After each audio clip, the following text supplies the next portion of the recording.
you're on my space today. What are we going to call it? The bra bar. The bra bar. We're losing supporters because we don't know anymore. You don't understand it. Everything should be a competition, and everything should be fair. Okay. Matt Williams is back. Matt Williams is back. Yeah. If England played Ireland, it would not be the same job that we did against Ireland in terms of scrums. Munster man. Keith. Yeah, I was right. Thank you. Okay. I can confirm that.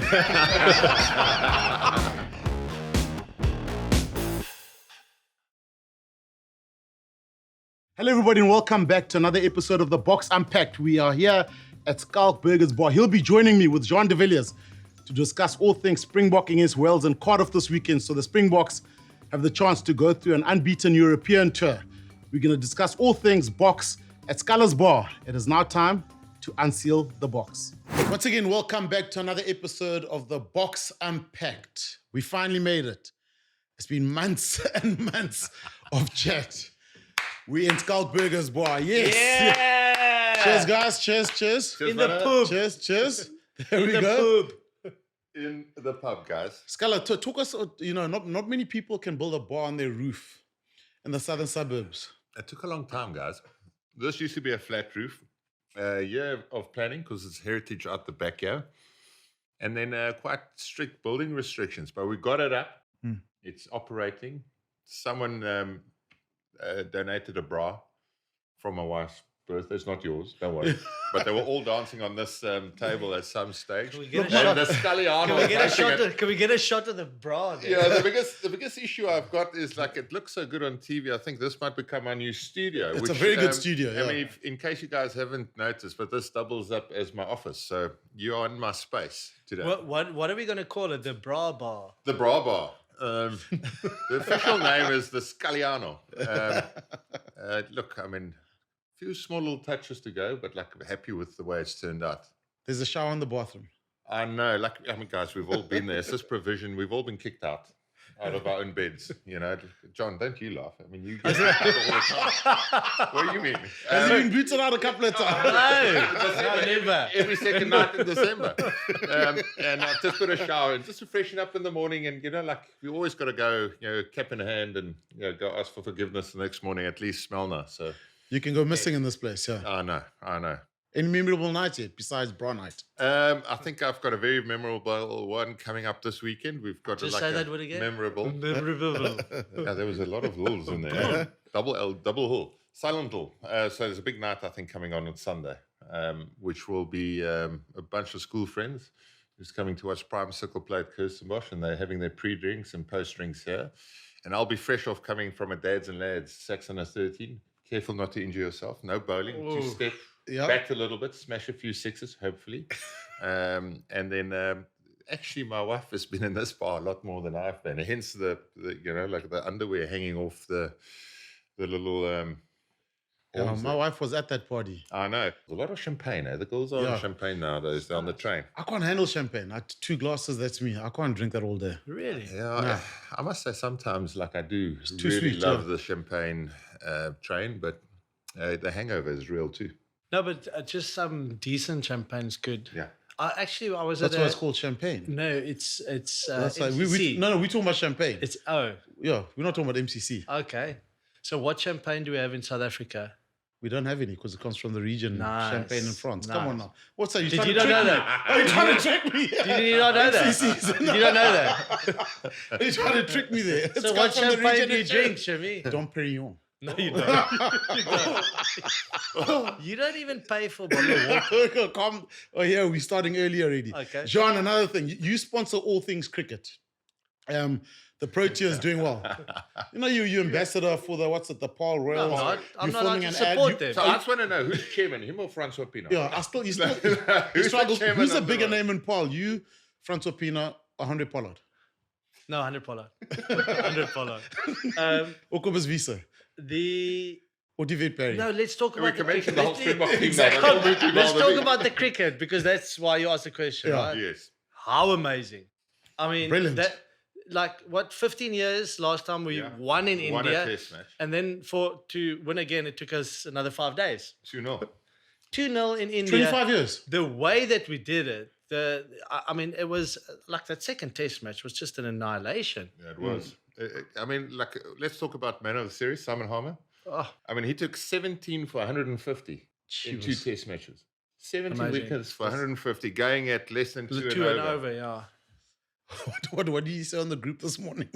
Does anyone have mypro? I know, does anyone Morphine. Everyone got He morphine. said, no, not mypro. Does everyone have morphine? Put me out of my misery. That's how big last night was. And this last test match, old Plunky Janssen, Yeah. how good was he? I mean, 93 Shame, with the I bat. felt sorry for him when you went out. I mean, I've never seen a cricketer that angry for getting out. I mean, the oak was basically screaming, I don't know what words he was using, But, all the way back, and that inspired him to go take a 6-for.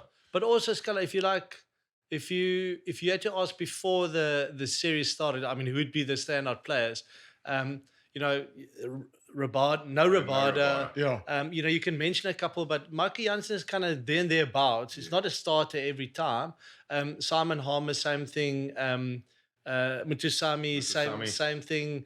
You know, and they delivered. You know, so it wasn't. Where's Mutusami? Where is he from? I watch cricket, but I'd never heard Like of him. he's Who does he play for? Should be a little off spinner. Yeah. But like he turned into one of our best batters on this tour. He was unbelievable. And I mean, for his us- application, his 100 was next level. To bat, I mean, when last did we bat? On wickets like that. Yeah, but down to 11. Keshav Maharaj batting at 11. He At normally 11. bats like 8, 9 for us. Yeah. Yeah. You know, so we had such a strong batting unit, and bowling was just next level. The spinners really came through, and Janssen with that left arm bounce, bit of shades of Did you Morkel. see his catch just to wrap the test series up? Nah. I didn't see the catch. He ran back like old Plunky Janssen ran back, whatever, 30 meters, full stretch over his head like this, left 2 meters from the boundary, in the left paw, game over. And Yeah. I think it pretty much just sums up. 10 steps. Yeah, well. 30 meters, 10 steps. Exactly. Yeah, but like, I mean, that sums up the test series. Like, the Proteas were unreal. You know, It's he's a like pity that- 2.09 you could meters see. tall or whatever, and he weighs So we like did- 72. I think me and It was John- me and- Lutioka. Yeah, but he weighs like 72. We did like a jersey handover once before they went to a World Cup, me Yeah. and John. And he reckons he grew 20 centimeters after school. So What? he finished school at 188, and a Then- year later he was 208. She was. That is ridiculous. But he then Which showed- World Cup was this? I mean, it obviously went No, well. it didn't go well. Your jersey handout obviously worked. Sir Banner joined us for that one as well. Okay. It was his fault. Yeah. Non-cricketer doing a jersey. I tell you, handover. talking about Sir Banner, 2 Ks boys, World Rugby Players of the Year. Yeah, well done to them. Well done to them. That is next level. Also, if you take Malcolm Marx's try scoring as a forward and Brian as a back for South Africa, also both right How at many the has top. Malcolm scored now? Because how many? 24 or something, I think. And how many? Did And the more Spurs to come. score? 64. 67. 67. So 67, where were I think. 91? They can get to 100 tries between the two of them. Yeah. Well, it shouldn't count for Lucas. I mean, it's not right.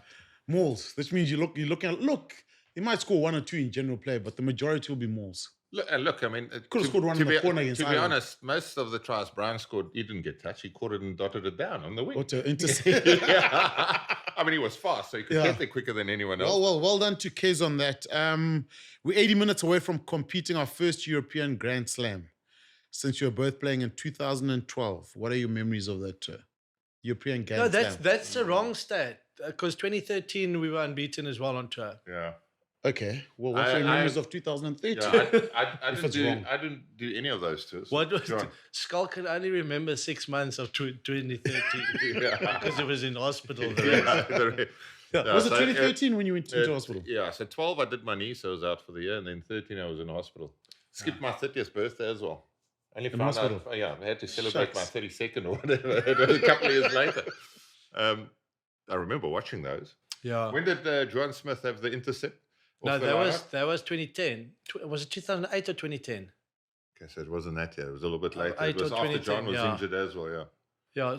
Any stories from the tour, JDV? Any stories? Not really. I remember tour, 2013, obviously. 2013 was a lacquer one because the last game we played was against France. And Jacques Fourie actually came back and played that test Yes, match. I remember. And I could just remember because I think that was his last test match that he ever played. He'd left for Japan. Even prior to he was in Japan. He was in Japan, then he came back for that tour. So he left after 11 World Cup. So that tour, here's a memorable story. Show me. So we played Wales, Scotland, France.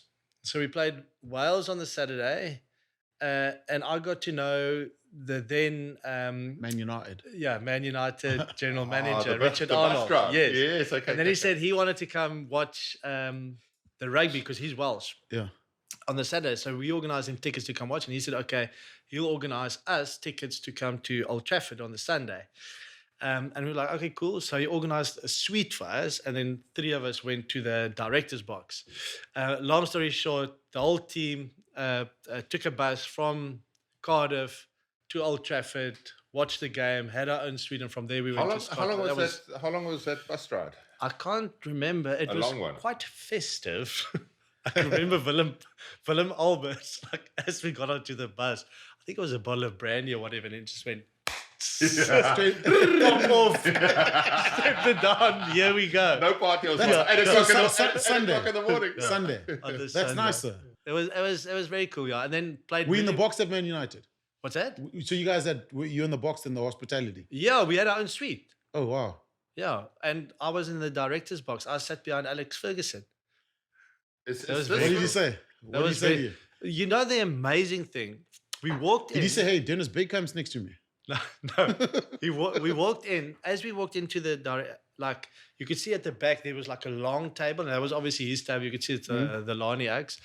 And he looked up and he saw us because we were wearing our Springbok blazers. Got up, walked to us, came to greet us, said it's so nice for us to be there. He travels to South Africa so often, started talking about, I think, one of his kids that lives in South Africa or spends a lot of time here. It honestly was one of my most amazing experiences. Because you think he would be like a very arrogant, out there, but he was actually so down to earth. Same experience with him, not on that trip. I wasn't there, but like they came for a pre-season tour to South Africa. I don't know what year it was. Yeah. And then I ended up at a lunch sitting next to him, and then we just, got into a couple of bottles of red wine, and he was brilliant. Lovely. Yeah, he was brilliant. No, that's great, man. So it was a very memorable tour. And I think the next weekend... Evan was on that tour. Can you believe it? Yeah. Peter Steff was on that tour. Sia was on that tour. Frans Malherbe made his debut. Kitty would have been on that tour? No. Andre? Kitsoff? No. No, Andre made debut 2014. Kitsoff made his debut 2016. But ask questions. Yeah, I'll just throw all the facts. He was capping them, obviously. As captain, you were capping them. Yeah, 100%. Sir Banner. He was capping them. You were the skipper, obviously. Yeah. Who was the vice captain? It kind of shifted between the hookers. Yeah. Bismarck and Adrian Strauss. Was the Boxer in Cardiff this week? Memories of Cardiff? Interesting place. I'm not saying much, but it's Bismarck du Plessis' favourite town. Yeah. And he is there. Who, Byron? Yeah, Byron du Plessis. This is, like he used to go, hi, my name is Bismarck, and everyone was, what? Mm-hmm. So he turned to Byron. So Byron du Plessis is on the steam. Have a look out for him. Walkabout. He will be there. Walkabout. I just remember we used to stay at the Hilton next to... Yeah. What was it? Tiger, wasn't it? Tiger. Yeah. Exactly that. I've got a good story there one night. We were, I remember after 07, we went back on an Innovia tour where Jake White got fired in the middle of the tour, but we played Wales. Barbers and Wales. Yeah. It was before the tour, isn't it? Because you guys had won the World Cup. After the World Cup. So we came back and I was quite relieved because, I was on the piss like all of us, the whole of South Africa for like 5 weeks. And then thankfully we had to leave the country, which meant like we can stop drinking and actually go play a bit of rugby. So we went across to Cardiff and John Smit phones me up. He says, keep it very hush, but I've got a couple of tickets for Stereophonics at the convention center Thursday evening. So I'm like, Bonnie, this is not going to end well. Bonnie, yeah. Like it can't end well. So he says, no, man, we'll like midnight cut off. Yeah. Go Stereophonics, unbelievable, hometown. Finish at the convention center. The Barney goes, okay, walkabout, just for two. Oh, jeebus. Anyway, we walk out of the walkabout. I don't know. This is the Thursday, now Friday morning. Yeah. We walk out the walkabout, maybe 5:30ish, straight to Andy Murray's room. Have a little shower there. Yeah. Clean out all the the booze. Yeah. Clean out all the chappies. What do you call it? Beachies. Off to the tea meeting. So, and Lee just says, you guys stay one side because you smell like the whole of, the walkabout. Off to captain's run. Barney stumbles over his feet a few times. Next morning, pitch up, play Wales, beat them with a record score. I get man of the match. Off we go, off to the next game, play Barbarians. Kankowski had a good game. You remember he made his debut? Game. Yeah. Broke my nose first minute, and John's like, you can't go off the field. This was a Thursday night. Thursday night, Friday. Yeah, pitch up, beat Wales with a record score. Just you and Barney together? Yeah. Just a little get together. Keep it tight. I mean, obviously. Keep it personal. You remember we had, talking about stereophonics there, we went to the Brian Adams show as well in 04. Also there. They always seem to have like very nice artists performing during that time. John, 2008, you scored one of the great tries there. Or you don't remember you scored so many? No, that was an intercept. It was actually 2013. I scored that. Why am I getting all my years wrong today? Yeah, don't worry. 2013 was a nice one that I scored. We attacked from the 22. You got it from Bismarck. Yeah, from Bismarck. And I think that one South African try of the year. Yeah, from Byron. Byron. So you got it on the 22 and? No, I didn't get it on the 22. We counter-attacked from inside our 22. Yeah. Brian made a lot of meters. He passed to Bismarck. He handled someone. He ran straight over someone. And then he passed to me, and I basically just caught the ball and fell over. You scored there in 2004, didn't you? I scored in 04. Like that. Which one was the clock? Which one was the win with the clock? That was 04. No, was that 04 or 5? Yeah. Gavin Ensign. Yeah. Yeah, that was 04. When Wales started coming back, we thought it was a game set match. Yeah. And there's another 10, 15 minutes left. Yeah, that was 04. 04. We actually played the heaps. We almost went there every year. The Boks play Wales a lot. 5. We do play Wales. Top 3 or 4 Welsh players. We asked about the Irish guys last week. Wales. There's guys. There's quite a lot. Yeah, there's a lot of players who played. Martin Williams, flanker. Yeah. I mean, he played. I think he finished on 99 test matches. Yeah. So I stand to be corrected. Obviously, Alan Wynne-Jones. Yeah, he's pops up. Played 100 and how many test matches? Plus 40 plus, isn't it? 70. Yeah, 160 was 60, it? Something like I mean, Jamie Roberts, I think when he came onto the scene, played a bit on the wing and then moved to the midfield and kind of established himself there. Shane Williams. And Shane Williams, the tries that he scored. Yeah. I think he'll have a time now. They had bloody good teams back in the day. They were Colin Jarvis, remember him? So Colin Jarvis played against them, obviously plenty, but they were always tough. Yeah. And then they had some special players, like when George North was younger. Had the ability to be like, unbelievable, score the unbelievable. Yeah, he was a great player. 2019 World Cup semi. Remember that, how close, so tight, that semi-final? Quarterfinal. Was it the... Yeah. 2019, no, in Japan. You played Japan in the quarters. 2015 quarterfinal. No, in 2019 you played them in the semi-final, isn't it? 2015. Yes, you're right. We did. Yeah, remember, it was also another tight game. Damien de Linde scored that try. Well, he had no right to score it. He was 1 versus 4, and then somehow dotted it down. 2015 quarterfinal. Yeah, that was just as tight. Yeah. Dwayne Vermeulen's flick to Fourie to score the try in the quarterfinal. Yeah, I mean Liam Williams, Dan Bigger. Yeah. Oh, yeah, all good Bigger. Players. I think, but if you speak about that generation, they had the ability to kind of, every game was tight. Yeah. So they could kind of crunch down in terms of error rate. So they forced you into making mistakes, low risk game. Good kicking game. Good kicking game. And they were good at it, So I mean, they won Six Nations twice there with Warren Remember Gatland. the impact of Sean Edwards and Warren Gatland as a group. They were tough to break down. I remember we played that game in Nelspruit where they've never beaten us over here. Oh, yeah, and Cornel Hendricks scored the try as well. And I came off the bench. I think Willem Alberts knocked himself out quite early. So, and then we're just chasing again, chasing them down. But it's so hard to break them down. It's also, when they were in that mode, they were so niggly in and around the breakdown. They had this way to stand in the tackle and spend time in the tackle. So your ball, there was always slow ball. And then they could, with Sean Edwards, they were bloody hard to break down. And eventually we did. But during that phase, those were tight games. Every year against Wales was tough. A couple of points between us. Just to mention, back in 2021, there was a conspiracy theory that the hotel staff were working with the Welsh rugby team to disrupt the Boks preparation. I know what this is leading to. So Friday night before the game, 2, 3 in the morning, the fire alarm would go off. Yeah, it can't happen 3 times. Remember when the Kings was Super Rugby? Yeah. The Southern Kings, PE, Kaberga. We went there, and every single time you arrived there, just as you settle down, evacuate. So, like, I mean, after the 4th year this happens, we think, okay, man, we're not evacuating our room. You know, like we're staying in that Holiday Inn. They've got to walk like 20 floors down to get out. Yeah. Next moment, the chef runs in, and he looks like he's just been in the middle of a fire. And what happened is the spurs started burning, and all of us were like, real fire. So it was a real fire. We were like, oh no, man. They've done this to us like 3 years in a row running. We're not doing it again. Next moment, the chef knocked me awake. He says, Phil, it's a big fire. You've got to run down. So, like, obviously, But Wells, I mean, it's happened. I think they probably changed the hotel now, but it was 3 years in a row then. No, after the first time, you same like hotel. The same hotel at the Hilton. Yeah. So let's see. Maybe we'll find out whether if the alarm goes off on, because they'll probably need the alarm to go off on Friday or Saturday morning. Does Warren have to phone him and say, listen here, please set that alarm off? Well, I'm trying to think. We had some games. We lost a couple of games at one stage. And it's always been this game. It's the first week out of the international window. Yeah. No, when we started losing was actually 2014 when I did my knee. That was the first time in a very long time that we lost to them. But also, it was always the week outside the window almost, was it? Because I remember I was on that 14 tour, and then I had to go back to Japan. Yes, you're right. And then I actually watched your injury in Tokyo. Your knee was pointing the wrong way. What was happening there? Wasn't that good? I didn't enjoy that. Yeah. Well, what are you doing in the ruck, though? What are you doing in the ruck? I was over it.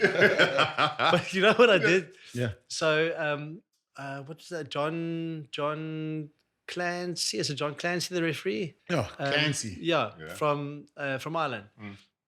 So he was the ref, but I got to know him with my time at Munster. So now I'm there lying. Okay, firstly, the pain from the knee injury, and then they bring the whistle. Nice stuff. I like that. That was my best friend in New Zealand. Now I'm feeling better. So I call him because everyone's now concerned, whatever my knee. I call him. I say, hey, John. He comes closer. He's like all concerned. He's like, did we at least get the penalty?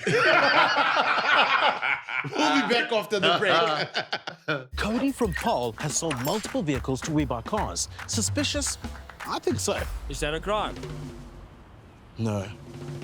Where are you getting the cars? I buy them and I sell them at the spot like a normal person. Okay. No, man, I'm just an accounting student. I know a good deal when I see one. That's Excel meant. What's more stressful, tax season or selling a car at We Buy Cars? Tax season, obviously. We Buy Cars, the easiest way to sell your car by far.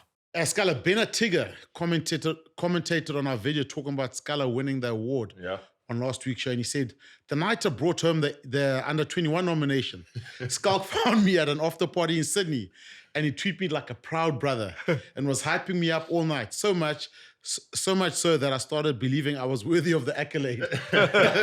Always inspiring. Thanks so much, brother. It was a good night. We were in the harbour, Sydney Harbour, and the other nominee was Gene Fairbanks. Remember him, John? Yeah. Gene Fairbanks. Australia Brumbies. Inside centre. Yes, like short guy, Good play, explosive, And then he kind of disappeared. So it was me, Ben Atiga, Gene Fairbanks, and we went to watch the final together. So we obviously had a nice little warm-up the night before, and then we were all sat around the same table. Obviously, Ben won it, deservedly so. He was an amazing player. And then after that, you can just imagine, we just got into a nice beer drinking rhythm. So we left there, sun was up, went for a cup of coffee, and then, next year Super Rugby started playing against each other. Yeah, and Fabian Holland, Breakthrough Player of the Year. Scala, Henry Pollard gutted he didn't win it? Look, I mean... He's off the bench at the moment. You've got to start to win this tour. I thought it was Swahili. Yeah. Our man, Ethan Hooker. Yeah. Or Fabian Holland. I think Fabian Holland, where he's come from, no one thought he would start almost every single consistent. And consistent. So, congrats on him. A lot has been said about this Henry Pollock thing, but he's a good dancer. Yeah, no, you. He's really good. Malcolm Marks won it, boys. The first hooker since Keith Wood. John, you're right. Yeah. With your, Keith, Munster man. Keith. Yeah, I was right. Thank you. Okay. I can confirm that. Okay, guys. Another news. Nick Simon, who's the rugby correspondent at the Mail. Sorry, I'm laughing before. England now has the best front row in world rugby. As a headline? Was that said, or was it in the papers? Yeah. So Nick Simon. How? Is it how? Is it? It's not. How? It's not clickbait to get some viewership, or is it truth? Yeah. The thing is, okay. Here we go. Stats do confirm that they concede the least penalties at the scrum. Is that a good measurement? So Japan can hold every scrum, get the ball in and out and play. Same thing with Ireland and Doris at the back. Like if that's what you're going for, to concede the least amount of penalties, then you've got to say that's a success. But like it sounds like a bit of a defeatist mindset. Like we're going to be aggressive and go, we're going to try and destroy you. Whether we concede one penalty or a few short times, we want to destroy your scrum. Look, England went well in November. They played some decent stuff. Yeah. Yeah, I think at least they've got some depth there as well, actually. Yeah. So I think that's Will Stewart's been a big one. Yeah, he's been getting great. two tight ends because that was the issue Gen's before. been good. Baxter's been good. Joe Hayes has been good. Yeah. So the beauty about the Springbok scrum is not just the three starters, but whoever comes on and then but all the others. Also. So it's for 80 minutes. It's not just for 40 or 50. So they've got a bit of depth and they've done this well. is your department. Exactly. Tell us. Tell us what you think. I was going to make a comment. If England played Ireland, it would not be the same job that we did against Ireland in terms of scrums, or France, or New Zealand. England wouldn't dominate them at scrum time like we have. Yeah. There's no way. Probably not. That's my argument, that if you compare like for like, we do a live scrum session, Springboks against Ireland, England against Ireland. Springboks come on top. Freddie's been on this with us. Like according to Freddie. You know what's a beauty, Shams? England's the best at everything. Well, we play them in the Nations Championship next year in South Africa. Says next year, July, in South Africa, SA versus England. And then we'll know. Is the venue out for that? No venues out let's yet. take them to Bloemfontein, I think. Nelspruit. Bloomie's 3 o'clock kickoff. If there is a test at Nelspruit, Safi or everyone, please organize flights on the Sunday. Then it's a good experience. Yes, I'm to Cape Town, not to Joburg, to Cape Town. Hey, talking about flights, I mean, more flights to Bloem would also help if we are playing there. Flights, please, on a Sunday. Yeah, the Bloem drive to Joburg to Cape Town on a Sunday. Bloemfontein's one of those towns, when you get there, it swallows you whole. We've never had an early night in Bloem, John. Lovely. When we got stuck with Oster one time. Yeah, it's Steffi's. Okay, hold on, that's your hometown. Was my hometown for 3 years. Yeah. Good times, I enjoyed it. But Oster's still he's the mayor there. Yeah, that was a long... Wales beat us that day. They beat us that Saturday. Yeah, I remember. They got a kick. The third... Was it the third? They beat us. We made like 14 changes. 14. Warwick Geland played. I know he played. Joseph de Weber started. Remember, there was that test. Shimmy, where's home? Like, you've been all over the place. I live up the road. Like... Home's up the road. Bloemfontein, Pretoria, Joburg, Limerick, Cape Town. Limerick, Leicester. Limerick, Leicester. No. Belleville. Where's your home? Paul. Okay, cool, guys. We just have to move on, guys. Okay, now let's move on. Greatest teams ever. TNT, broadcaster for the rugby in the UK and Ireland, said that this Boks team is now seen as the greatest team ever, rivaling that of the All Blacks in 2011 and 15. Fair comment. Yeah, I think it's fair comment. Fair comment. Look, I mean, that All Black side we played against was, like off the charts. The 215 one. Yeah. 211 we could have, I think. No, well, that group from 2011 to 2015, that group. So 11, we beat them in Port Elizabeth, was it? Yeah. Before the World Cup. Obviously, didn't get to play them in the World Cup. We lost in the quarters. Too soon. Yeah, we can't mention that. That's like raw still. And then 2015, they were just a class apart. We ran them close in that semi. What's it, 20 points to 18? That's the thing. You lose by 2. A neck roll, a Dan Carter drop goal. Yeah, whatever. So a lost line out. We probably would have, knocked them over. But they were class apart. But the standout feature about that team is they probably had 8 players that would walk into any world team. Yeah. But Scala, is that not the similarity between that team and the current Bok team, in that games that they were able to win. Yeah. That were so tight and probably could have so easily lost. And those are the characteristics of Give me a ranking. World-class teams. A ranking for? These teams. All Blacks 2011, All Blacks 2015 as two separate teams. But and then we've said almost this the many same times team. before. You can't. why are you guys getting angry at me? You can't compare generations. Why are you guys getting angry at me? Like, It's the same team. why don't we just say, like, the record, how many, we must actually get the facts. How many test matches that team play together? Okay, the win rate. Like, they would be probably a little bit superior to the Boks. Yeah. But I think the quality of players within compares. Yeah. Fair enough. JDV? I agree with that. Okay. Matt Williams is back. Matt Williams is back. Yeah, what did he say this time? He's been complaining about Boks dominance at the scrum, saying World Rugby needs to depower it, okay? The scrums are meant to be for a restart of the game, not a platform for dominance. Scrum it's got to be a competition. It's not just a way to restart the game. Otherwise, we must be playing rugby league. So where the scrum is just put it in and get it out and you chuck it up in the midfield.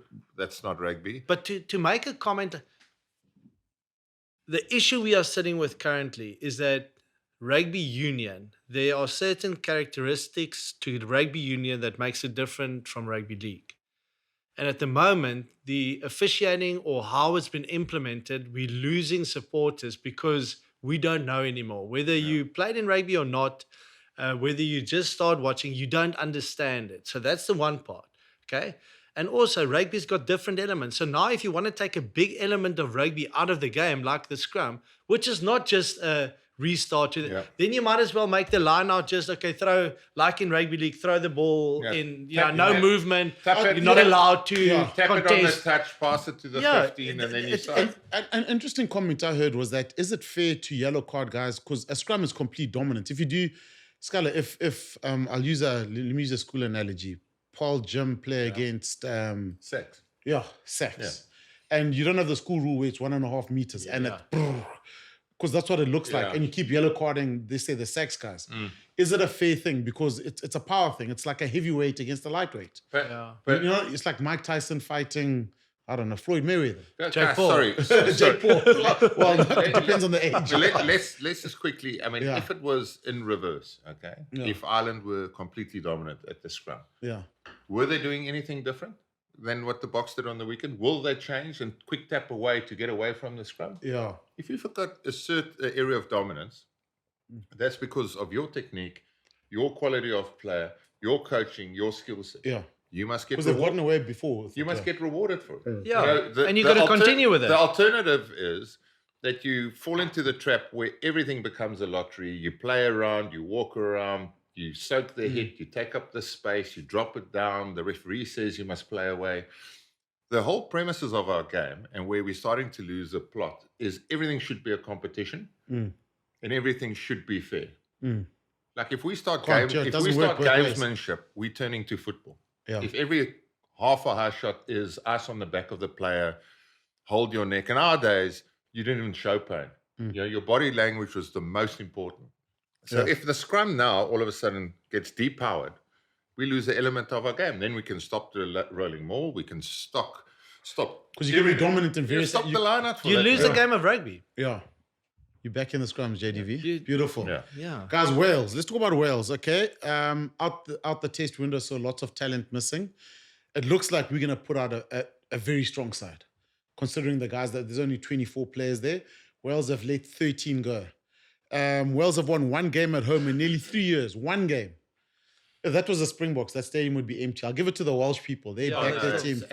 I'll give it. You got to respect that. The fact that they come out every time for 3 years, they've won one game against Japan. Now they've lost 13 of their squad who have played against the All Blacks due to playing for English clubs and French clubs. Blah.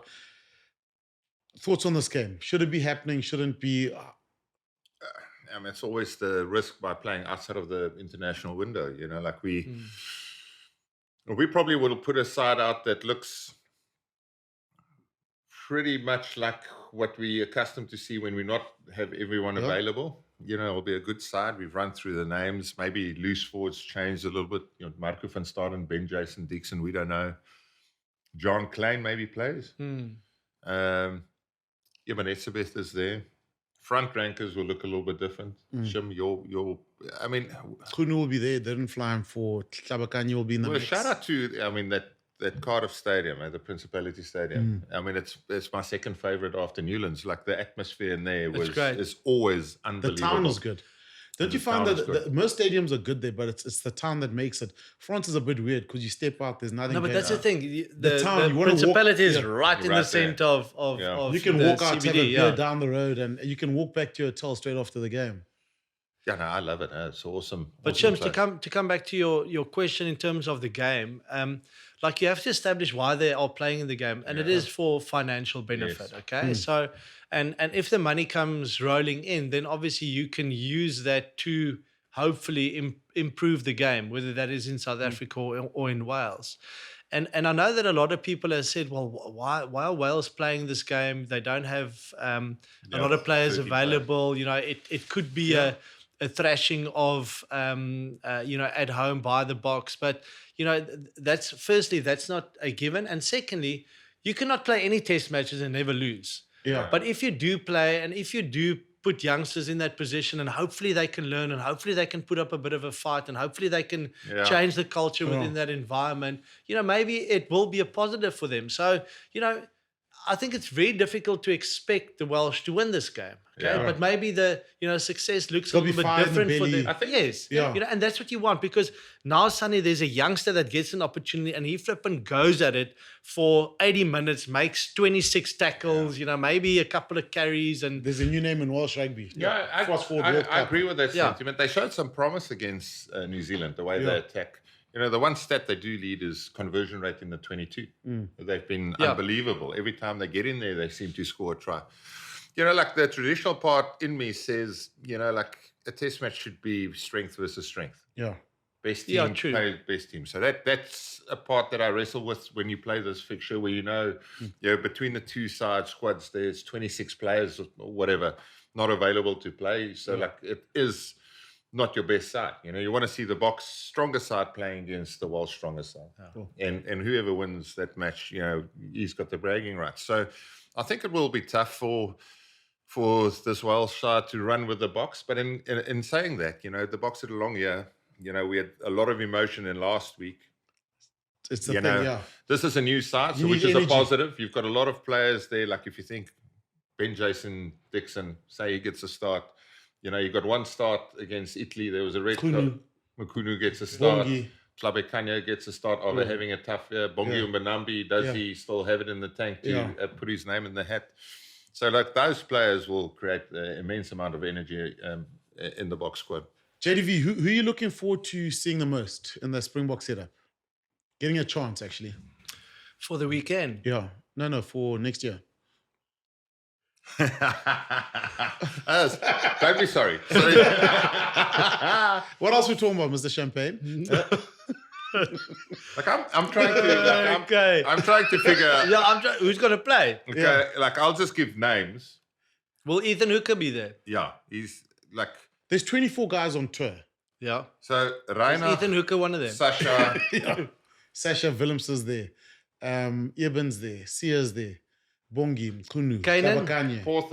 Porthen's there. So the two tight head props. Willemse, Arendse, Moody, Esterhuizen, Hooker, Pollard, Krappies van der Berg, Van Staden, Dixon, Kulisi, Klein, Etzebeth, Tlabakanye, Mbanambi, Mukunu. Selfishly, as a former centre, I would like to see that Moody Ethan Hooker combination again. See how they do with a little bit more ball. Last time. Yeah. Do you think Esterhuizen will get a start at 12 then? No. Where does he play? Does he play at the flank? Maybe he starts at flank. I don't know. It's like it can be.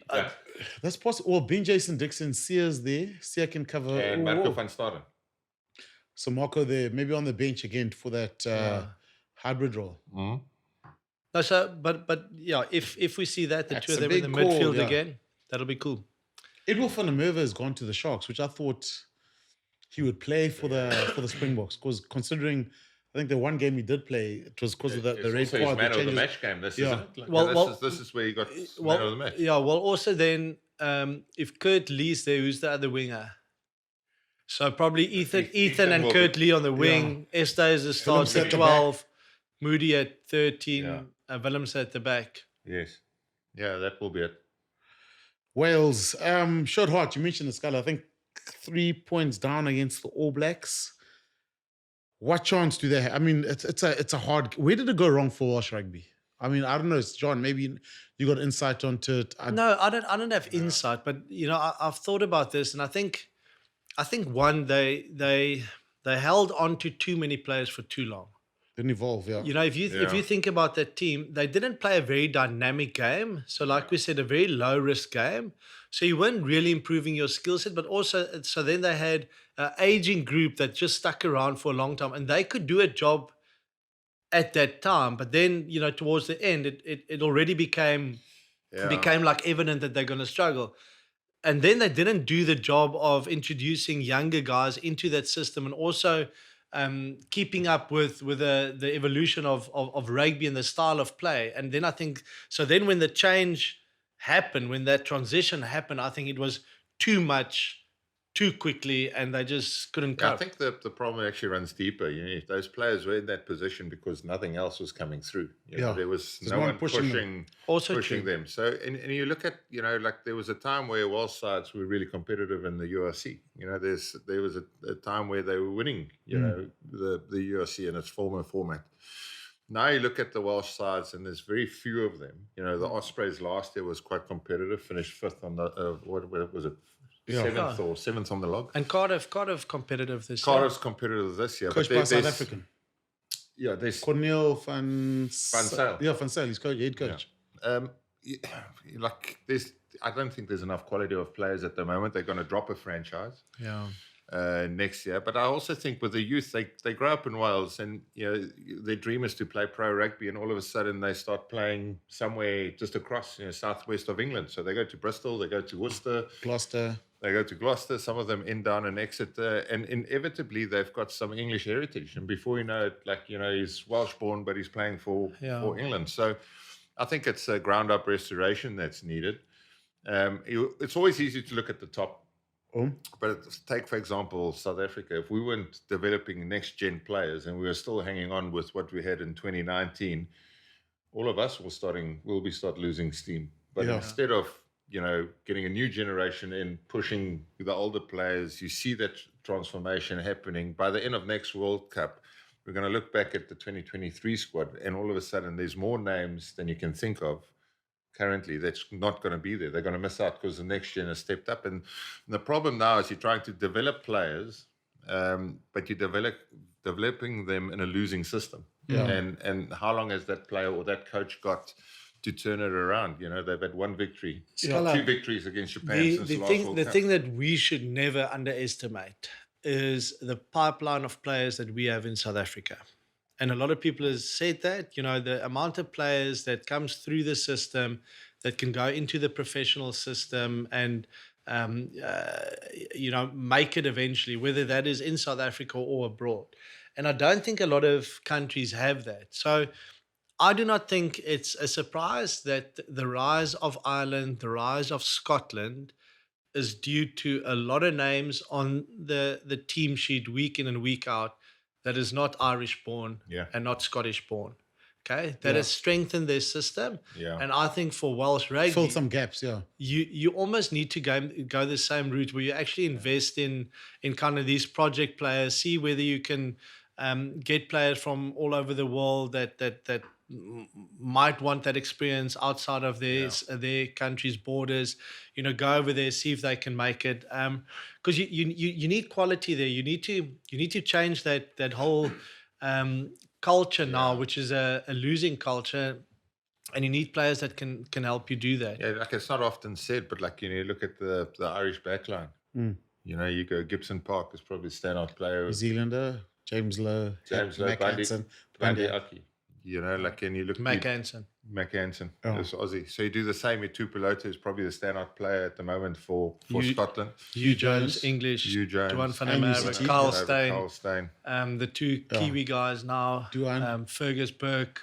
Yes.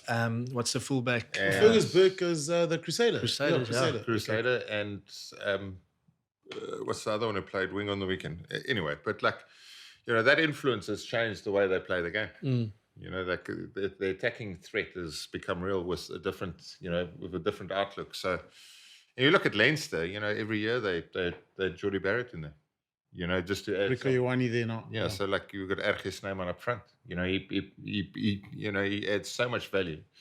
So I think John's on a point there with Wales. They've always had a few guys who's either South African or half South African. Haldane Luscombe springs to mind. Yeah. He lives in Paul, doesn't he? Shane Houth, remember the kilted? It was it was the kilted Kiwis in Scotland then. Yeah. Graham Henry brought in a lot of New Zealanders. He did. John Leslie back in the day played for Otago, played for Scotland. Just been going on for longer than we think.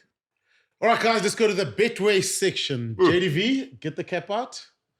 I like how it fits your head. No. We know the odds. It's There's only simple, one bet. No, well, it's exactly a the simple box. one. It's okay. You can do it. You can do it. No, I can't do it. You can do it, Jimmy. It's okay. Currently, the table looks like this. Jean is in the lead.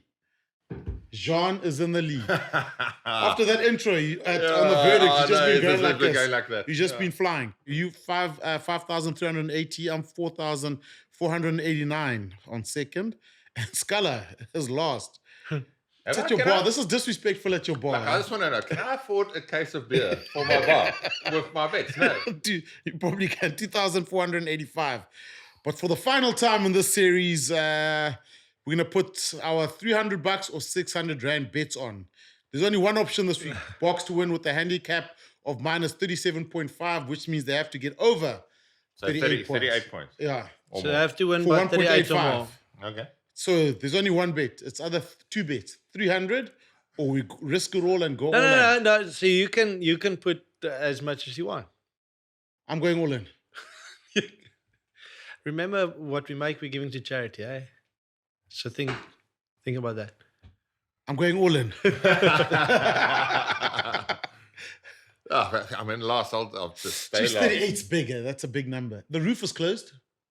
Yeah. What was the All Black score? 52-24. No. Yes. Yeah, thereabouts. I'm going all in. So what's that? 28 points. 38 is big, but I think it can happen. It's doable. It's doable. I'm going $500. Yeah, like what's the max we could? Yeah, I mean, you've put everything. Yeah. I'll put $600 in there. Stay in last position. Box by 38 or more. And if I've got any money left, I'll give it to charity, and I'll just double check if I can please buy with my 2,400 Rand premium double malt Castle Lager. I think I might have to pay in. She was 38, roof closed. No, we can do it. We can do it. Yeah. I'm going all in for the charity. I'm going all in. For the charity? Yeah, I'm going all in for the charity. I'll put $600 down. Okay, cool. Are we by moment? Impact player prediction. Oh, he's got him in his pocket. Yeah, he's got him. I actually, while we were busy, I would quickly use my old friend, yeah? Okay, here we go. My friend, have you ever seen a vehicle that looks like it benches 150 kgs for fun, scrummages with the Springboks on weekends, and still fetches the kids from rugby practice without breaking a sweat? No. Let me introduce you to the absolute unit that is the 2025 Quagga Smit limited edition. The beast is a one-owner, low-mileage flanker with only, so many cap, but then check this out. 0 to 5 meters acceleration, faster than a jackal at the breakdown. Turnover package that basically daylight robbery legally. Dual World Cup winning spec 2019 and 23, mate. Blitz defense, mode standard, can play 6, 7, and 8, and even lucid in emergencies. This thing is more versatile than a Swiss Army knife made of granite. There we go. Yes. Quagga. It's about time. Quagga at 8th man. Is Quagga available? Yeah, exactly. I hope so. Must I go? Okay. Ready, Scalo? Must I go? You'll go last. You can go. I'll go last. Picture this, boss. Step right up. And feast your eyes on this one. 12-liter V8 Power Edition. The ultimate rugby machine. This isn't your soft city hatchback. This is a double cab twin turbo bakkie. Built for collision zones. Engine. 8-cylinder human bulldozer. Once he gets into third gear, defenders start filling in defenders start filling in claim forms. Body, extra wide chassis, reinforced shoulders, low center of gravity, designed for contact, not comfort. Torque, off the mark, carry power that drags 2, sometimes 3 defenders like an overloaded trailer up Sir Laurie's Pass. Interior, surprisingly premium, calm, polite, quiet, oak off the field. But press the accelerator and it turns into a growling road warrior. If you're looking for a flashy sports car, if you're looking for a flashy sports car for Instagram, this is not your rugby. This is not your guy. If you want a rugby Hilux, reliable, uncompromising, and still going strong in 80 minutes, then Andre Esterhuizen is the unit to sign. That was mine as well. So like, I was on the lines of going like, yeah, and heavy. He's a heavy. I've got him as well. Okay, cool. Esterhuizen for me. I want Craiger. Okay, guys, our Autumn Nations team of the tournament. Go. Coach me. Okay, Bell Lucid, because Oxford injured Japan. Very nice. Malcolm Marx, World Player of the Year. Bang. Will Colo changes games for you at scrum time. Go. 4, Eben Esebeth. 5, Ron Nokia. Best tight 5 in the world. I'm going blindside flanker, pitch speeder. Okay. Couldn't think of anyone else really. Open side, I'm going to use my own ability to shift Ben Earl from 8 to 7. Good call. Get him on open side flanker. 8, I'm going to go Jasper Visser. That's a but good I've one. got a 9 and 10 as well. Yes. No number 9s really stood out. So like I've got to go with Roygard. Oh, Roygard. Yeah, I'll go Roygard. I like Roygard. Head of Kobus Reinach will be close second with Grant Williams, depending on which one you like. And fly off Sasha. I'm going to go Roygard Sasha, sorry. Yeah, okay. Roygard Sasha. Yeah. Louis Bierberry on the left wing. Yeah. Did you see his try on the weekend? Oui. The chip. Nice. That is ridiculous. The chip. He was. We're like, we're half. I mean, he's bloody fast, but I mean, how was that? He nearly. It was very good. Okay. Move on. So, Louis Bierberry, in G12, I am going to go for. Is that a Canadian accent? Is it Chocobares or. Chocobares. Chocobares or Ikitau? Oof. I'm going to go Ikitau. Okay. What about Ollie Lawrence? I'm going to go Ollie Lawrence 13. Yeah. 13. 13. Okay. Even Ojomo on the weekend at 12 was really good. Yeah, it was good, huh? You know, so Steve Ojomo's son. Yeah. He played for Bath. Yeah. Bath and Wasps, I think. 8th man. Yeah, I think mostly Bath, eh? Yeah. So I'll go Ikitau, I'll go Lawrence, right wing. I'm going to go Will Jordan on the right wing, Yeah, and then I'm going to go fullback? Damien Willems at I fullback. agree. Damon was unbelievable. So just tell the centers, Lawrence and Chocobares. Ikitau. It's good. Interesting backline, eh? Yeah, I tried to.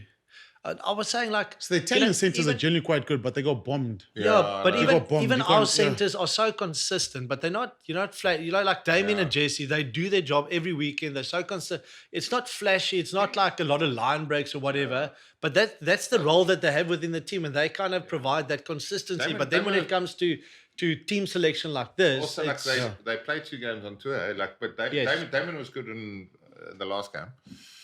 It's good against Ireland. 2 Pelote. he was quiet for me this time around. It's almost better Glasgow, 6 Nations, and then this time of the year it goes a little bit quieter then. But again, But Scotland also didn't have a good season. the combination with him and Hugh Jones, don't underestimate them playing they together. They really were combine classy. well. Autumn series done now, or one more weekend to go? Which coach is under the most pressure? Oof. I thought Gregor. Razor with New Zealand. Gregor. Borthwick sitting pretty. Yeah. Tandy's 1-1. Gregor, you reckon? Yeah, I think so. You know, if you look at the All Blacks, it's so he's under pressure. Razor's under pressure, but they're still ranked 2nd in the world. Yeah. Yeah. I know. You know, they beat us at Eden Park. I think they only lost 3. England, us, and... No, they And lost. Argentina. Argentina. Argentina. That's it. They've only lost 3. I mean, that's what I say. Right, yeah. You know, you're right. You've got to, when you, like, everyone's emotional about it and, you know, they fire up, but, like, you've just got to take a step back and they're in a development phase with them. But, like, they're still second in the world. Yeah. Yeah, the gap to the Boks is, at the moment, It's getting bigger. Is quite a large one. And, like, if we've got to play a World Cup, say, in a month's time, like, we're going to be overwhelming favourites. But, like, the World Cup's in 2 years' time. A lot can change. But then same thing as Scala with Scotland, with Gregor Townsend. I mean, are we saying that we are expecting them to be competing more with the top 4 teams in the world? Do we really feel that they've got the capacity to be able to do that? And maybe it is that every now and then you get a win against one of those, but you just don't. So, like, also, like, it's a funny job. Like, you look at them, they were in a little shout to beat the All Blacks. Yeah. Yeah. Like, All Blacks, you know, sum pool, that Damien McKenzie finish, you know, hands off Blair King on, scores it. But then the one that they, you know, like, sort of put him under pressure is, like, the unanswered comeback from Argentina. But Scotland are almost in that role. Remember Ireland, where they'd always be a tough team to beat, fight, but they'd almost fall at the last hurdle. You get the feeling that Scotland's All Blacks on the ropes. They've had us once or twice on the ropes. They've had some international teams, but they never get it over the line. No. Except for England in the Six Nations. Yeah. But also then, then you look at Australia. I think, did Australia lose, like, what's it, 4, 5, like, how many games did they lose this year? 7, 8 games. They only won 3, I think. You know, so yes, we spoke about the resurgence of Australia and the way that they beat us in Joburg, but, like, I mean, purely results wise, it was a poor outing for them this year. Guys, Opta Stats picked a team. So Bell, Asham, Hayes, Itoji, Holland, Baird, slower. Ben Earl. Bell, you and Asham. Yeah. Hayes. Joe Hayes. Joe Hayes, yeah. Yeah, Locks. So, Holland. And? Baird. So Itoji, Holland. Ryan Baird, McWright, Ben Earl, Reinach, Ngomi Zulu, Delenda, Deporte, Faye Wabosa, Carreras, and Will Jordan. Yo. I mean, say that again. Decent backline, but, like, I mean, I disagree with the forwards. The forwards. That's why we don't often look at stats, Shimmy. I think more fiction can get written there. It's like an Excel spreadsheet. More fiction's been written there than in Hollywood. But I think that pack of forwards will be under pressure. Against a Springbok pack, they'll be under pressure. Costa guys. I'm sure everyone is enjoying some beers responsibly this weekend. Over the rugby, Jean will be here at Scala's bar, or Scala will be here at the bar. You'll be in Joburg, like you usually are. I will be. Yeah. So, Costa is celebrating 130 years of brewing heritage and excellence. Scala's got a bar full of Castles here. And you can be one of the first to collect all 6 limited edition Castle Heritage cans they have released. All 6. How many do you have, Jean? Brewed from the finest malt and hops. And all you have to do is head to castle130.com, scan the can, and make sure to keep them for verification. All the best, everyone. Scala, you doing well there? You got a bit of a collection? I'm collecting. I've started collecting. Okay, cool. Let's talk about this upcoming weekend. JDV, you are? In studio for the Boks game. Yeah. In studio, I shall see you there. Yeah. Commentary? Are you in commentary? Yeah. Okay. Scala? You're right here. I'm right here. I've got a busy Friday with the kids, and I've got a busy Sunday. There's dads and lads. Yeah, so I've got a bowl of few overs, hopefully eat a couple of 6s on Sunday. Saturday, this is me. This is my happy space, guys. Yeah. Guys, Scala, thank you very much for accommodating. I'm sure we'll be back. It's the biggest our new studio. It's the biggest pleasure. Like, it used to be a bar, it's now turned into our home, our studio. No, I think we should do that. JDV happy here? It's not. Paul's quite a long way away, but no, we'll do one there at my bar as well. Yeah, we need to go to your bar actually. Yeah. We'll do that. I've heard stories about your bar. Once you go to the De Villiers house, you can't leave apparently. No, it's a time warp. Like they dim the lights like you do in a casino. It just feels like 4 o'clock. Pump some extra oxygen in there. Look, it's a lekker bar. We'll do it. Cool. Okay, guys, we have to wrap it up. Sadly, that's it. That's all we've got for the Boks Unpacked for this season. We'll be back in the new year. But firstly, the verdict on Tuesday, Jean de Villiers. Jean de Villiers with his, fantastic intros. We'll be looking at everything from the test match this last weekend.